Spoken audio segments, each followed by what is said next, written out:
I'm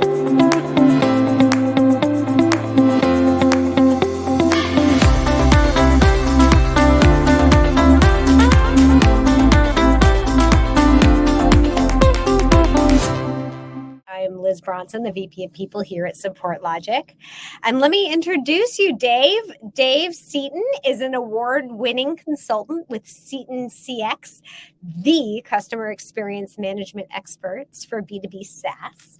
His proudest moments on a project involved flying 4,768 miles, navigating rural Pennsylvania, and surviving a high-speed Uber ride down Bourbon Street to interview customers for a B2B SaaS company. Talk about dedication. Acting on those insights, he reduced customer churn by 66%, a successful trip. He won the 2020 North American Customer Centricity Award for that project, a chunky black mini monolith he uses as a bookend to hold up his dog-eared copy of The Effortless Experience. Dave chases his 3 adorable screaming children around Grapevine, Texas. He's hiked 11 national parks and has 52 more to go. Dave, welcome to SX Live. We're so glad to have you here. Thank you, Liz. Thanks for the great intro. And today we're talking about that project that took me to Bourbon Street in rural Pennsylvania and all over the country interviewing customers. And we'll talk about what happened on that project and how things have changed. So I am sharing my screen now. Hello, SX Live. We're talking about how to design support services that customers actually value. And as Liz said, I'm Dave Seaton.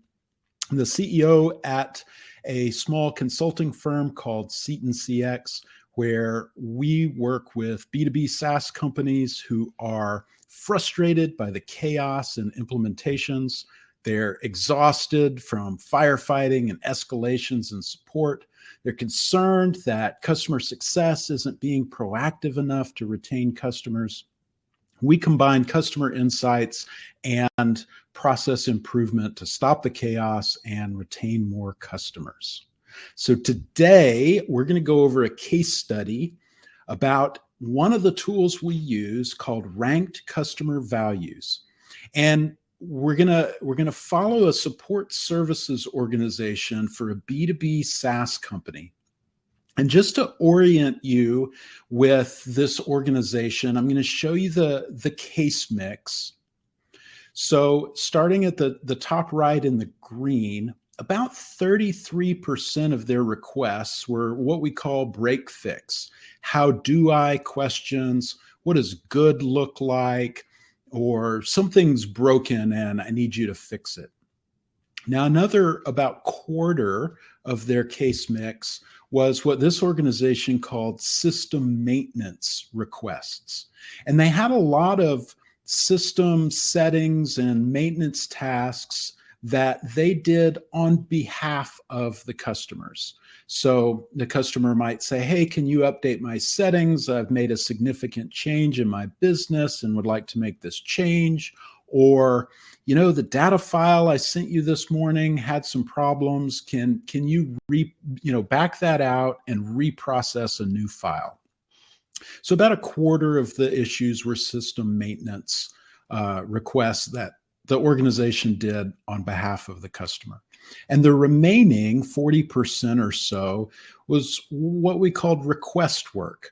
The customer is asking, can you build a new workflow for me? Can you create a new model for me?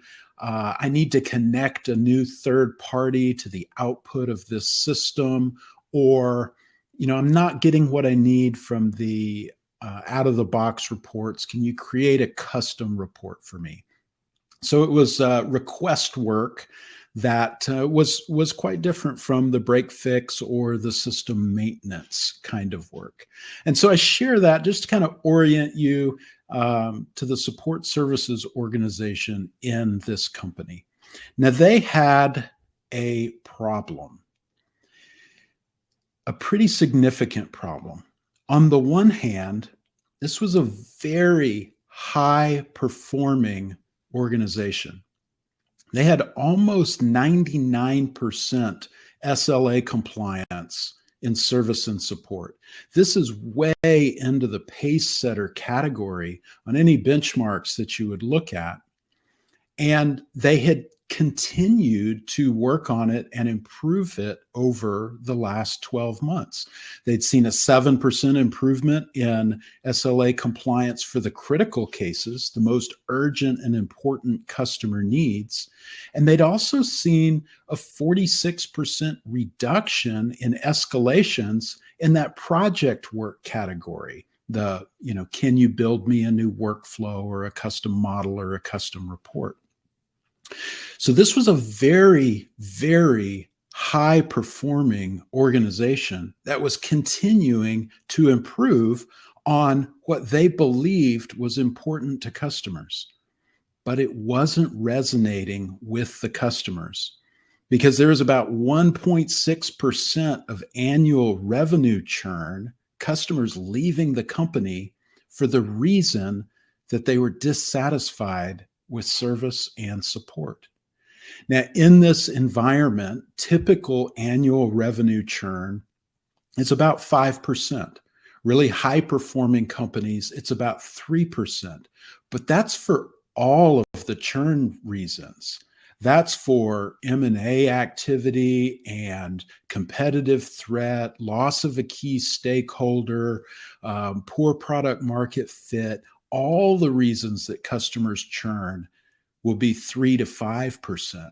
So for this organization to have 1.6% churn because customers are dissatisfied with this very high performing organization was a significant problem. Now, everybody in the company had an opinion about what needed to happen. There was a lot of silo mentality, finger pointing, customer success blaming customer support blaming implementation blaming sales.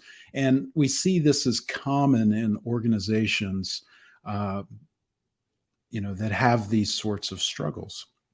So everybody had their own opinion about what support needed to do to improve the customer experience. Some people said, okay, it's great that we're hitting our SLA compliance targets, but maybe the SLAs are wrong. Maybe we need to tighten the screws and be even faster on our turnaround times.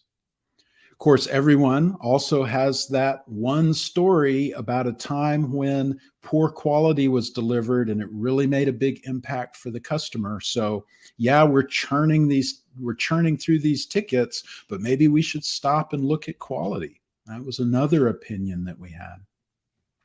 Some people said we needed more omni-channel. That was the trend of the future.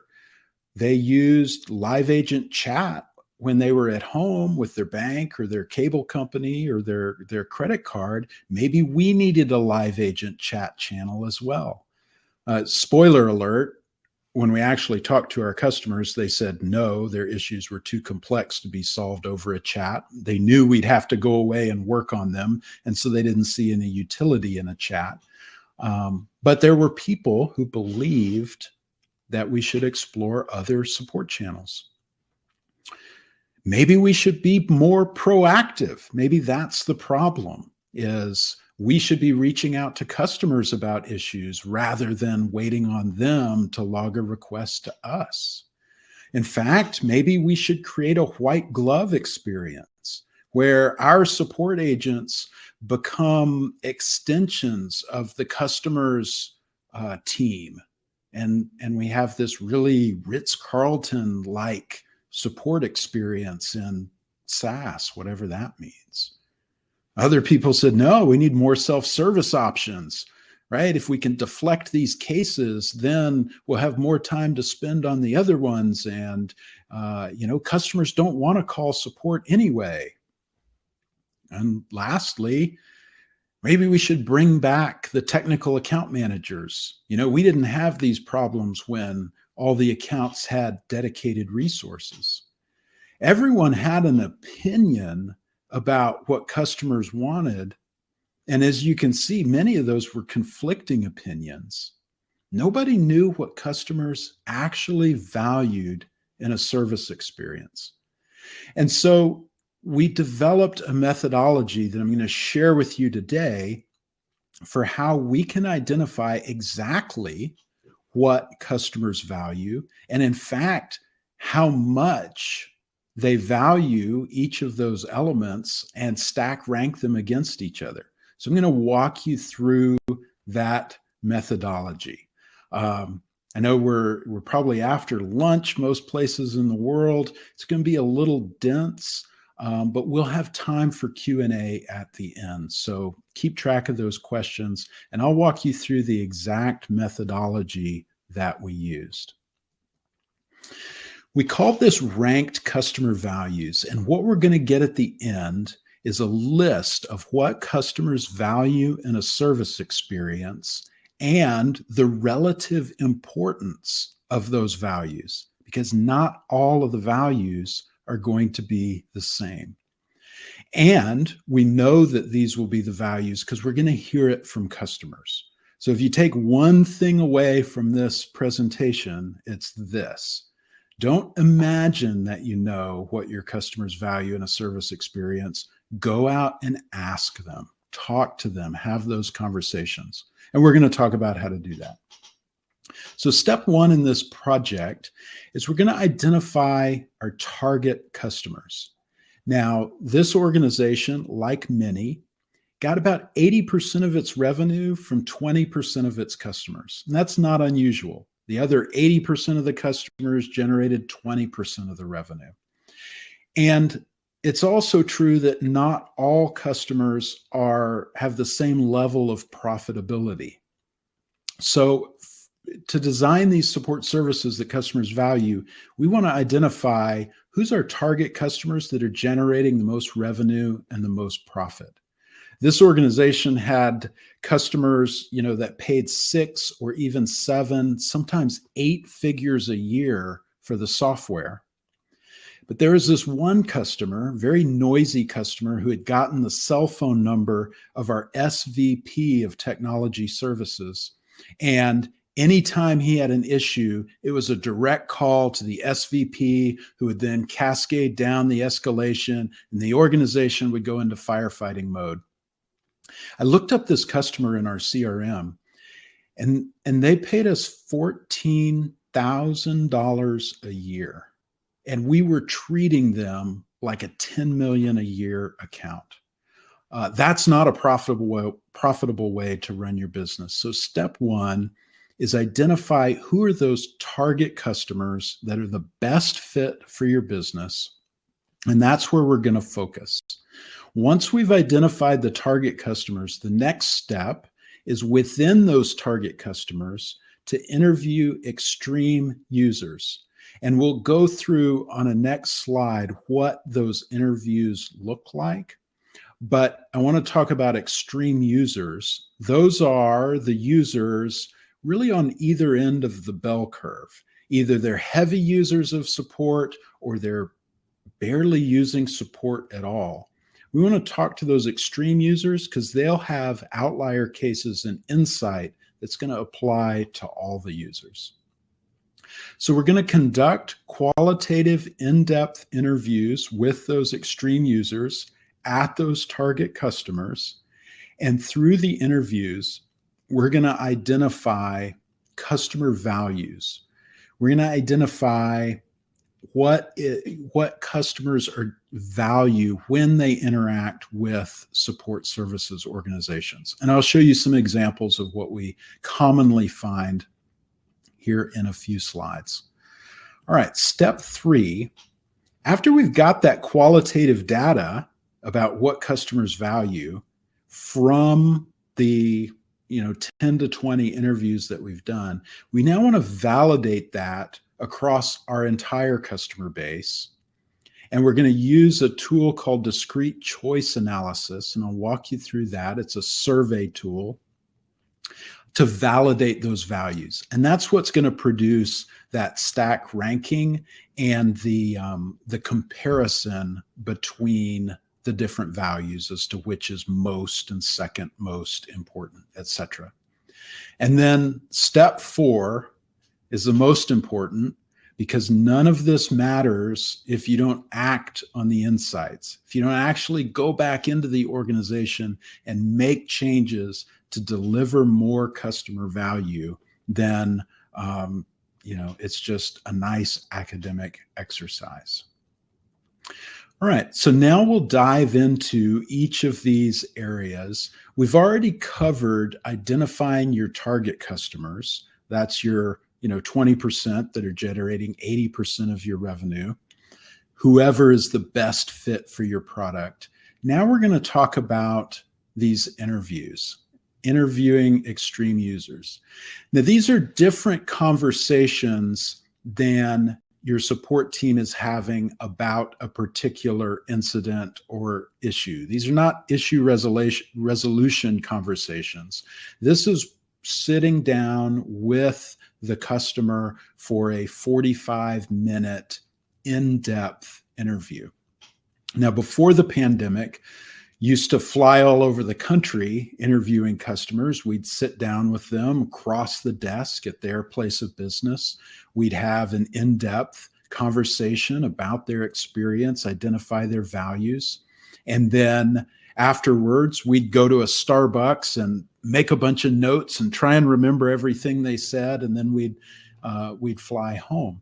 These days, post-pandemic, everybody is used to video calls and video sessions. We're on a virtual conference now. So these days, I do the interviews over Zoom or another video conferencing tool. And that has 2 real benefits. The first is my clients aren't paying for travel to fly people all over the country. But the second is it's really inobtrusive to record the interview.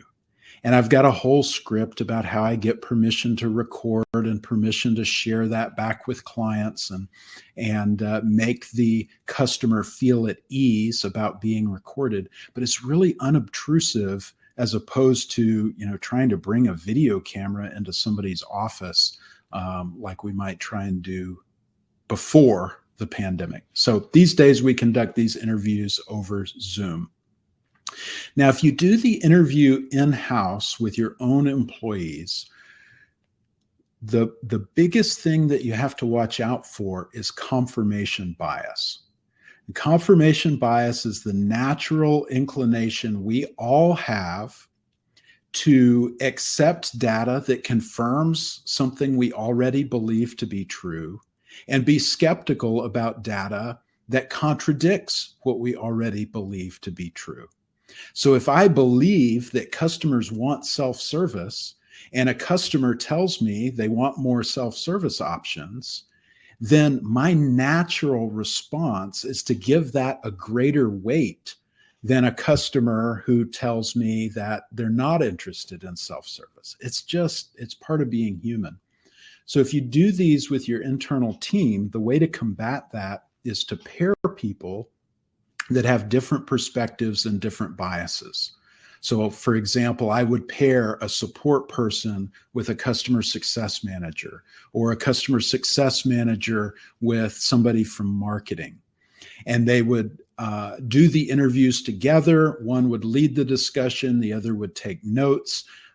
They could interject if they had clarifying questions. And that way you had 2 different perspectives that when they talked about it afterwards could identify each other's own sources of confirmation bias.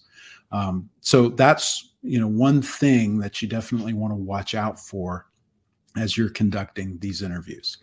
All right, so what does an interview flow look like? Whether you're in person or doing this over Zoom, I find that about 45 minutes is best practice.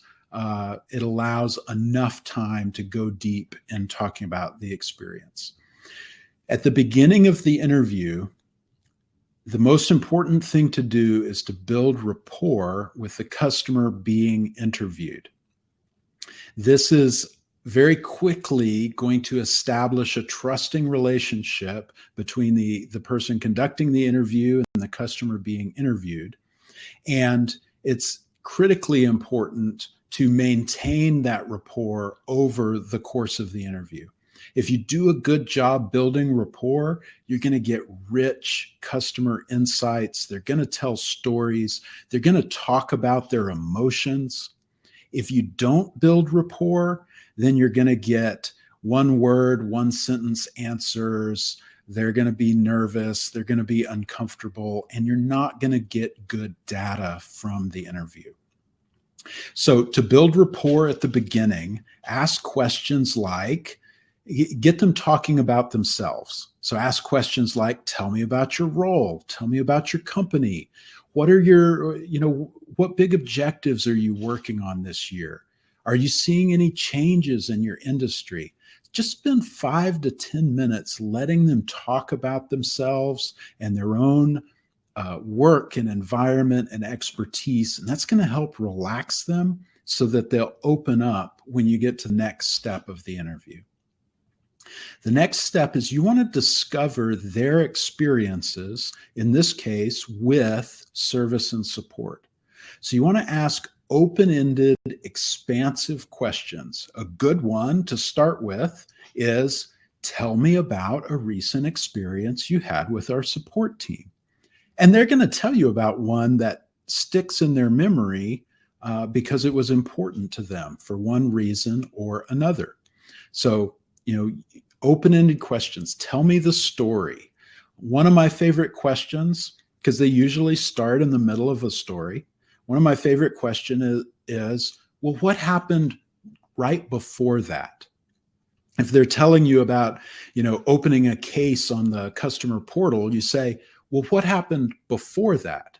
Oh, well, I had this error in the product and it told me to go to the portal. And well, now that I think about it, I searched for a help article and I couldn't find anything. And so then I went to open a case. And now you're getting more and more information about the experience that they had before they even took that step of opening a case. Another good question is, well, what happened after that? What happened next? How were you feeling when such and such happened? That's going to begin to get them to talk about their emotions.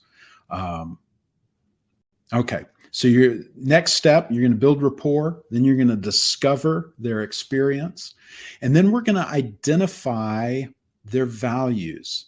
So you're going to have to practice active listening, and as you're listening, you're going to identify the things that were important to them. Was it important that the support team reduced their anxiety or saved them time? Was it important for them to have control over the support process? Those are the values that are going to impact how they feel about working with your support organization. And then as you close up the interview, you're going to want to summarize and validate what you heard. So you're going to use language like, I heard you say that it was important for you to have good visibility throughout the case life cycle. Did I get that right? And then they're going to tell you yes or no if you heard them correctly. It seems like you were frustrated when this happened. They'll either tell you, yes, I was frustrated, or they'll correct you if you were wrong. But again, maintain that rapport through the entire interview. You're not there to defend your company. You're not there to solve an issue. You're definitely not there to upsell or cross-sell them. Get in the headspace of, I'm a humble customer experience researcher. I'm just here to learn about your experience. And then it'll be easy to maintain rapport. All right, so that's step 2. Step 1's identify your target customers. Step 2, interview extreme users. Coming out of the interviews, your team is going to have a feeling for a number of values. The customer values that we see commonly look like this. Support is valuable when it reduces my effort. Gives me control is one that we see frequently. Customers, sometimes they feel out of control when something is in the hands of support. They don't know when it's going to come back. They don't know when it's going to be fixed. Maybe they would prefer to fix it themselves. This is a value we see often. Simplifies my work is another one. Quality is another one. Support services saves me time, reduces my anxiety. Prestige is an interesting one too. Many of our brands, customers have chosen them because of the prestige associated with that brand, and they want a little of that prestige to rub off on them as well. I knew some programmers in an IT organization that the IT organization selected a specific CRM that's a household name because the programmers wanted the career experience of working on that CRM. The prestige of that brand made their own professional prestige more valuable. And that we've encountered is important to customers as well. So coming out of the interviews, you've got all of these values from the 10 to 20 customers that you've talked to.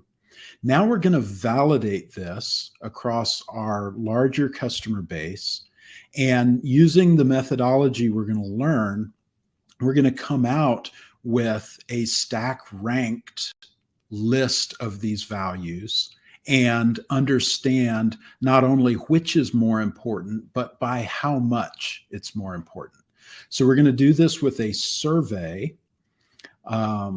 But we need to do the survey in a specific way. And this is not a transactional survey that's going to happen after cases are closed that we're going to send out. This is a one-time, think of it as a market research survey to validate these values.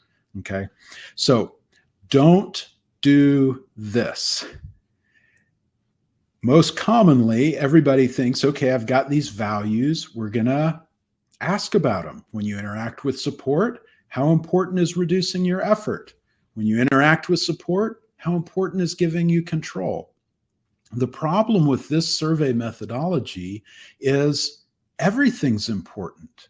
Customers have told us this. We know that it's important. So everything on this survey is going to be 4 or 5 stars.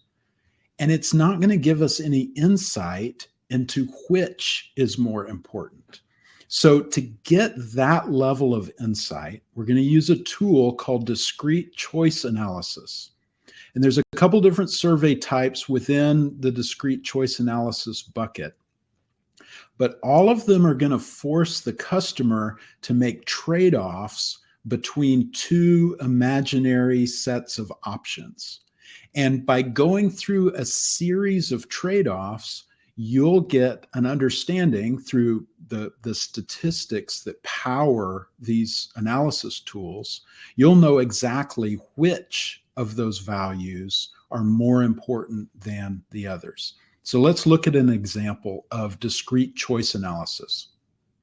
In this example, we're going to be comparing ice cream offerings. Okay, but in the back of your mind, think about comparing different support services offerings. Okay, so choice A is going to have 5 different attributes. Think of those as your values that you've discovered from interviews. So in our ice cream example, choice A has a waffle cone. It has chocolate ice cream. It's drizzled with hot fudge. It has sprinkles, and it has a cherry. Now, each of those attributes has multiple, what we'll call levels. It could be a waffle cone. It could be a sugar cone. It could be chocolate ice cream. It could be vanilla. And what the discrete choice analysis tool does is it mixes up those attributes so that the user has to make a choice between A and B. So on the screen, you can see both A and B ended up with a waffle cone, but A has chocolate ice cream, B has vanilla ice cream. Both of them got hot fudge instead of caramel, but A got sprinkles and B got gummy bears. A got a cherry on top and B got nuts.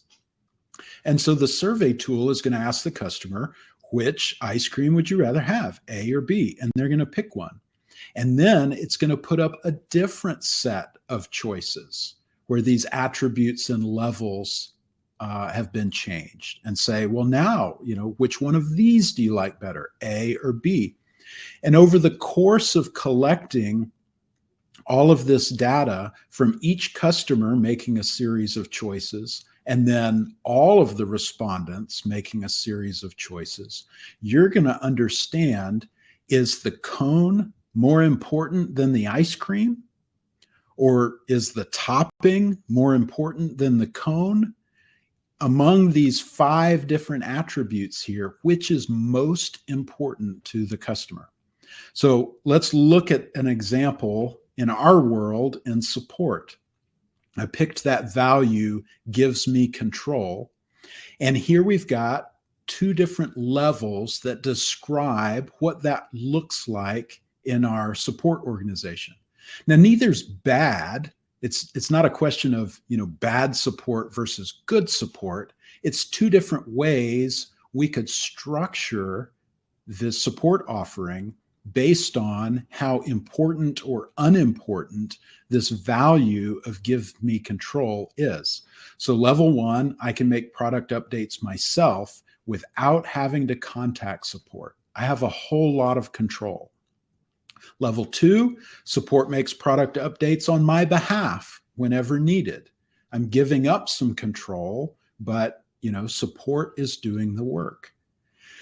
So for the values we identify from the interviews, we're going to describe different levels, high and low, and then the discrete choice analysis is going to create these fictional service offerings, and the customer is going to choose between A and B.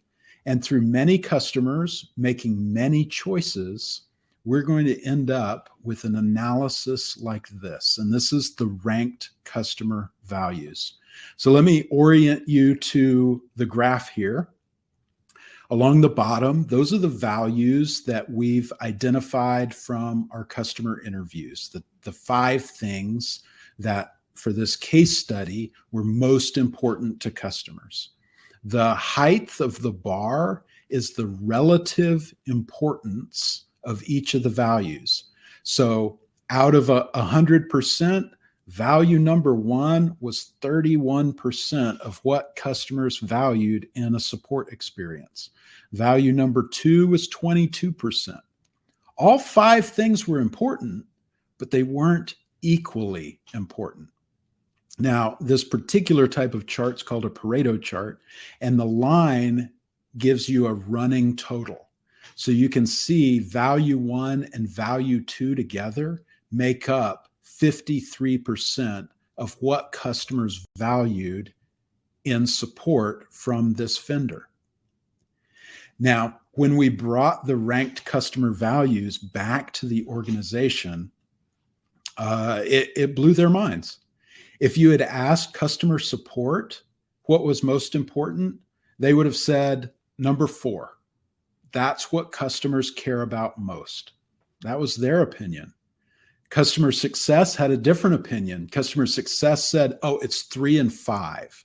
You do those 2 things and customers will really be happy. Well, they were all important, but nobody was focused on number 1 and number 2. And that's what mattered most to customers. It was over 53%. So the last step is to take this insight and go act, go make changes in your organization. And so when we did this, we had to work with product teams. We had to change the way we were delivering support, the way we were communicating with customers. We had to work with customer success and create cross-functional bridges. We had to work with implementation as well. And together, we changed the support experience. And the results, I think, speak for themselves. So 1 year later, we had reduced customer churn blamed on support by 66%. That's a 7-figure improvement to the bottom line. Huge, huge achievement. Also, we had improved customer satisfaction by 24% with the support organization. And we began measuring, based on the customer feedback, we began measuring customer effort score, and we benchmarked it at the beginning and compared it to a year later. And we'd improved customer effort score by 28% year over year.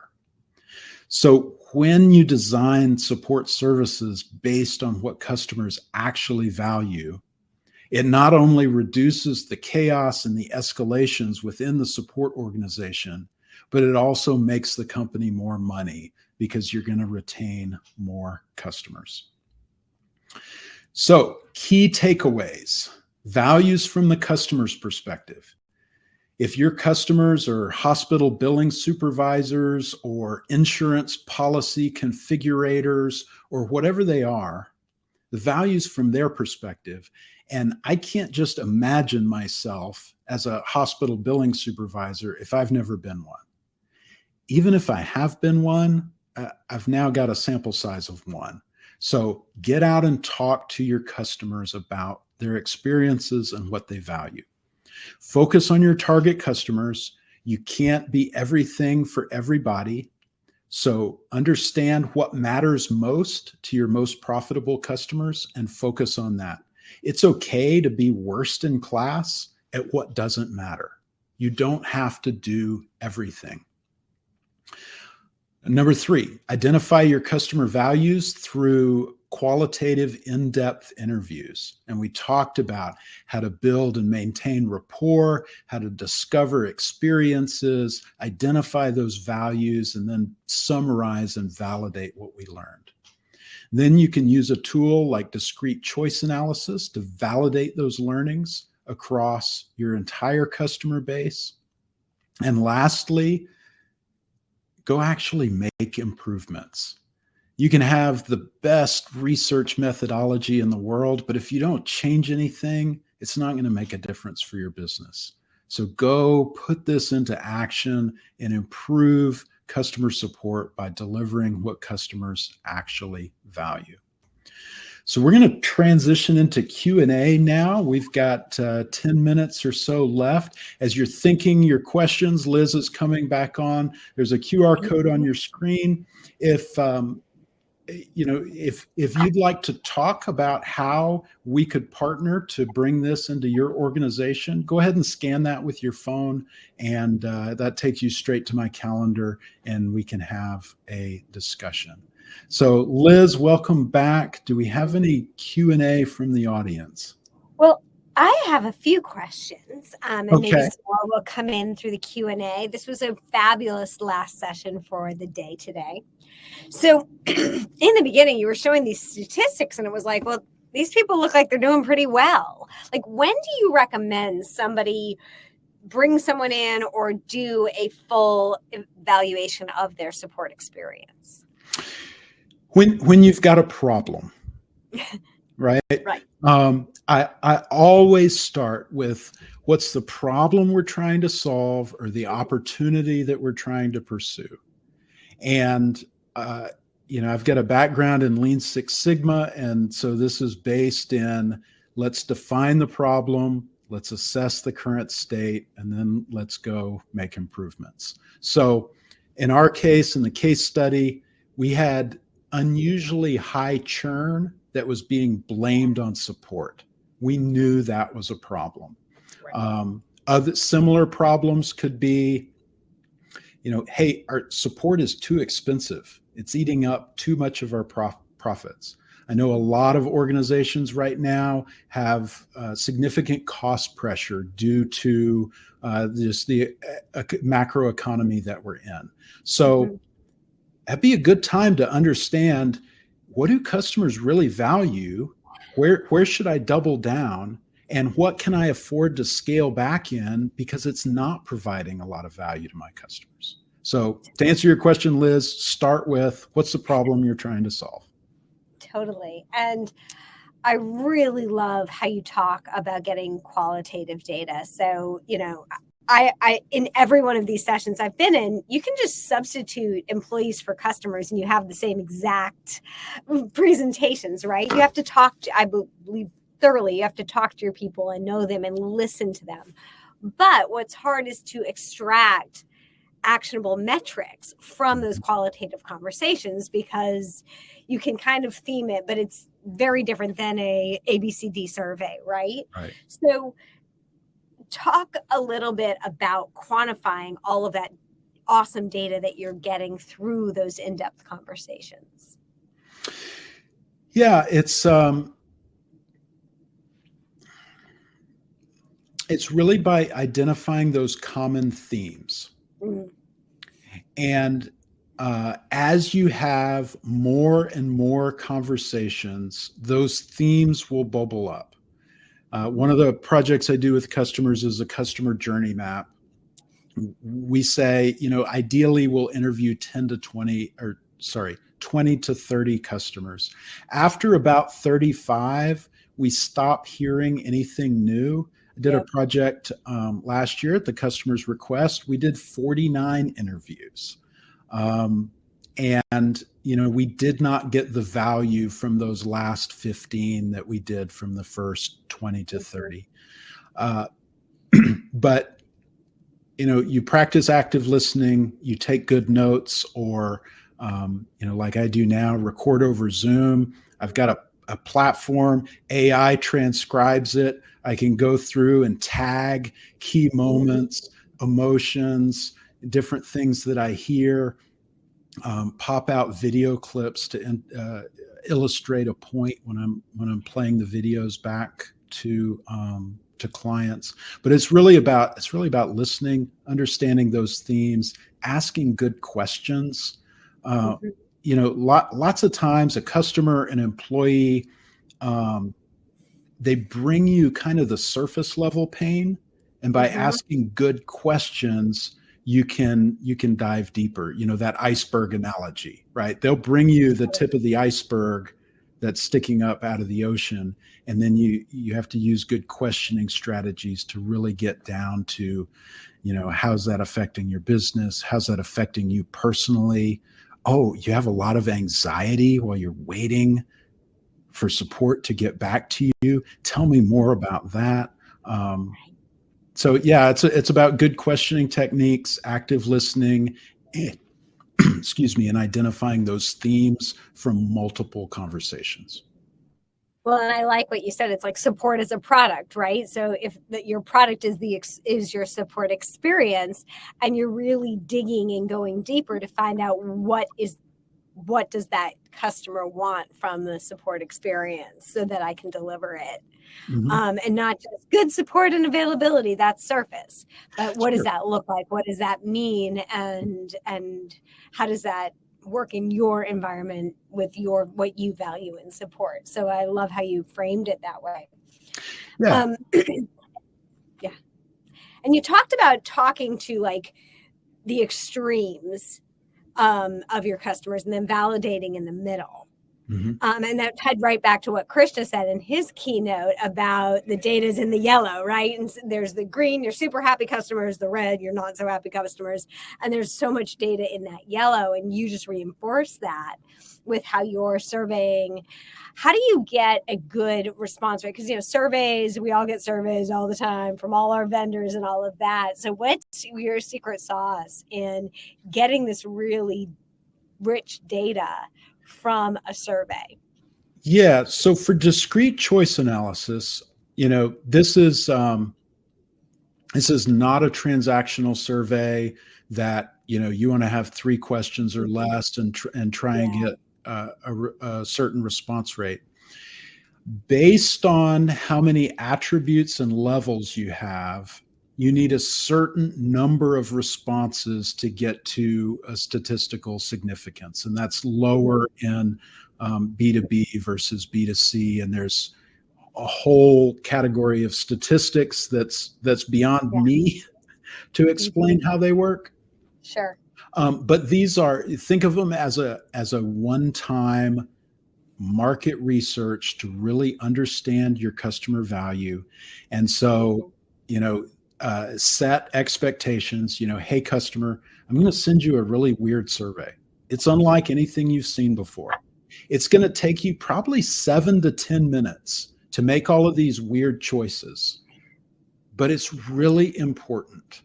And I want your voice to be heard. And so if you would do us the honor of spending that 7 to 10 minutes on this really weird survey, it's going to help us, deliver more of what you value.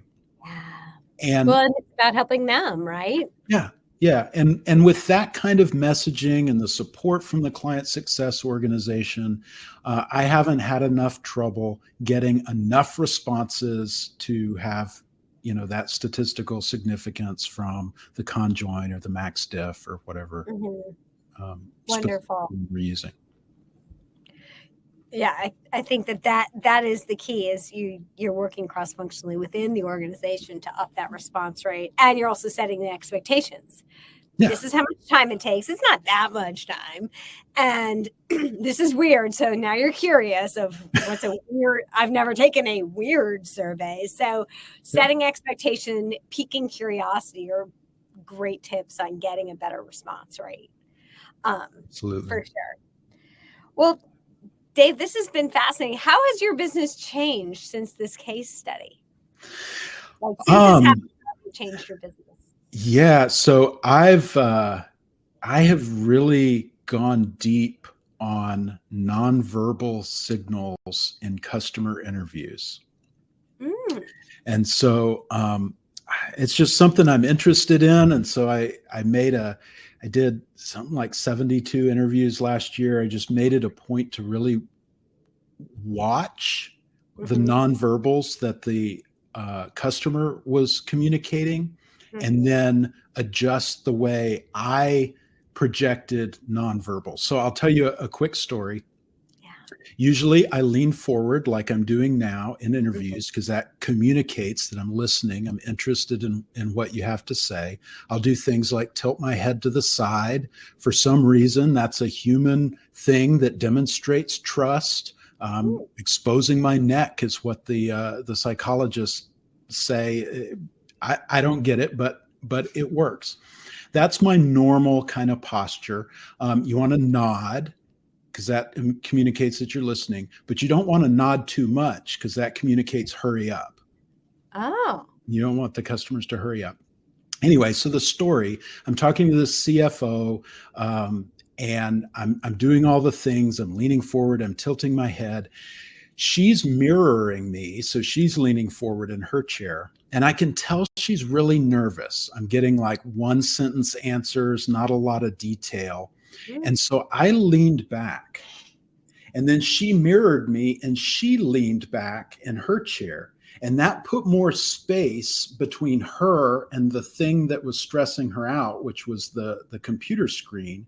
And she relaxed and she opened up, and we had a wonderful interview, got some good insights.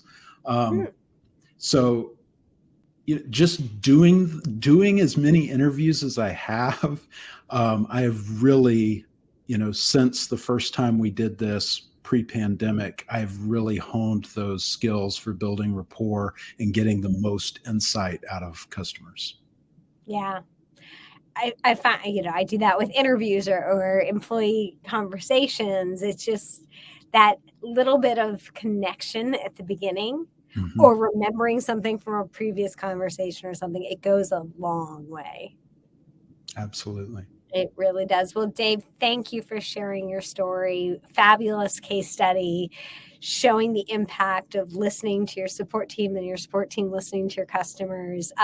What a way to end the day here at SX Live. Appreciate you being here and sharing with us, and appreciate all the people who are tuning in and learning from you. So thank you, Dave. Awesome. Well, thank you for the opportunity to present. It's been a pleasure.